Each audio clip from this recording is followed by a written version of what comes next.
Il y a combien de personnes qui viennent au lancement le 26? On est rendu à 38 personnes. Cool! Il va falloir penser à des options vegan parce que Colin, il mange aucun produit animalier. T'es sûre? Il est pas juste végétarien, Colin? Non, ça c'est Rose. Ah oui, t'as raison. Elle vient rose. Ouais, d'ailleurs, elle vient avec sa nouvelle blonde qui, elle, est intolérante au gluten. Fait qu'il va falloir acheter, tu sais, le mauvais pain sec là, à l'épicerie. Non, c'est correct, j'ai une boulangerie à côté de chez moi. Ils font du super bon pain sans gluten. Ça fait 3 ans qu'ils raffinent leur recette pour s'adapter à la clientèle. Il est délicieux. Tu goûtes même plus l'absence de saveur. Puis, ça, j'avais une question. Par contre, il y a Manuel qui est intolérant au lactose.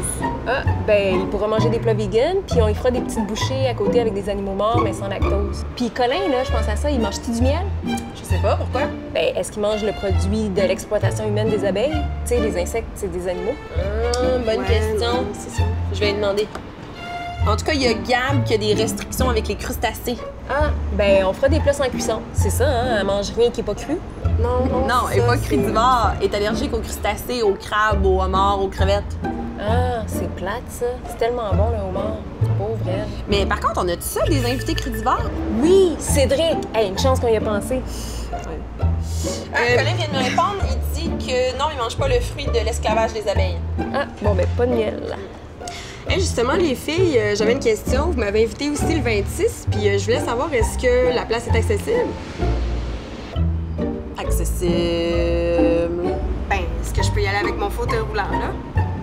Désolée, Maxime, mais tu sais, on peut pas commencer à prendre en considération toutes les particularités de chaque personne. Tu comprends? Ouais, c'est parce que ça finira plus sinon. Ouais. C'est vrai que dans le fond, l'accessibilité, c'est un caprice.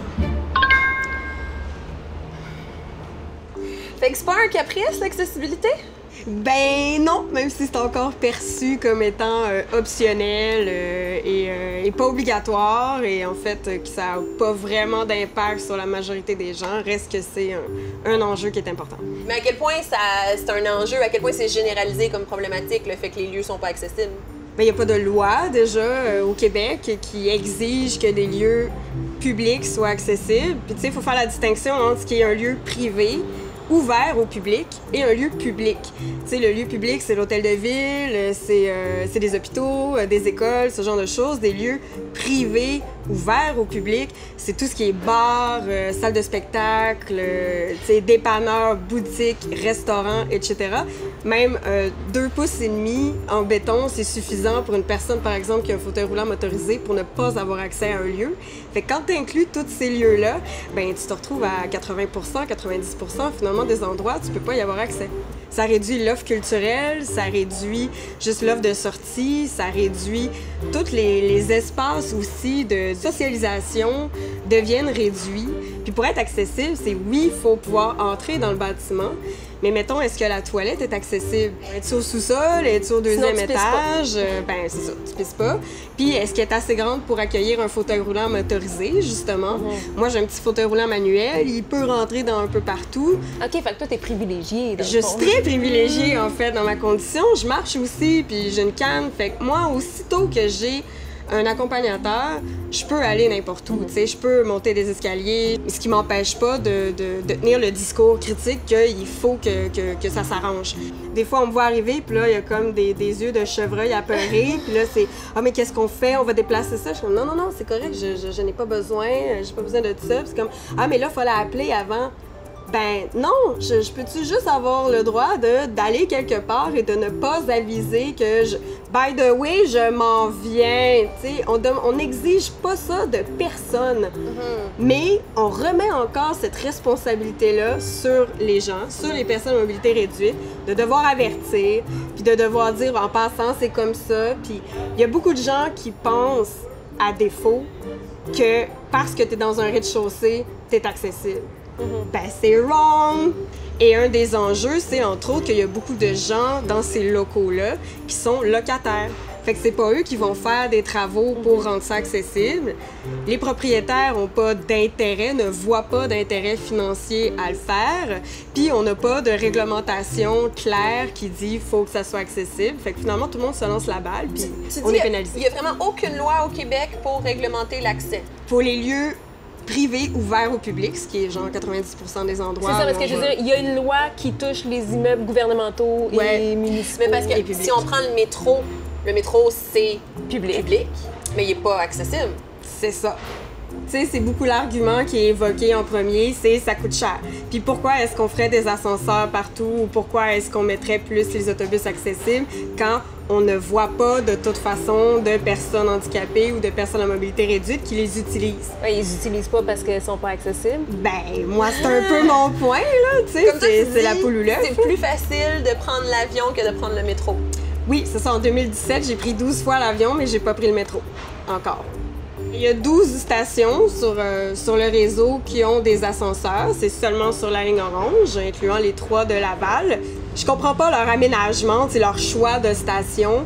Il n'y en a pas du tout sur la ligne verte à Place des Arts où est-ce que tu as 100 000 personnes chaque jour pendant le mois de juillet qui débarquent à Montréal. Tu as 3 universités sur cette ligne-là. Tu as le cœur économique de Montréal. Tu as le village qui est à côté. L'accessibilité, ça sert pas juste les personnes en fauteuil roulant.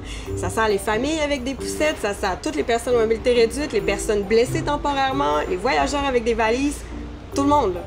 Est-ce que ça peut aller jusqu'à modifier, mettons, ta trajectoire de vie, dans le sens que ça va faire en sorte que tu vas faire des choix différents en fonction de l'accessibilité que tu as à certains lieux? T'sais, idéalement, non. Mais oui, puis je te dirais que pour plusieurs personnes qui ont justement une mobilité moins grande que la mienne, ça peut devenir l'enjeu principal ou le facteur principal de choix.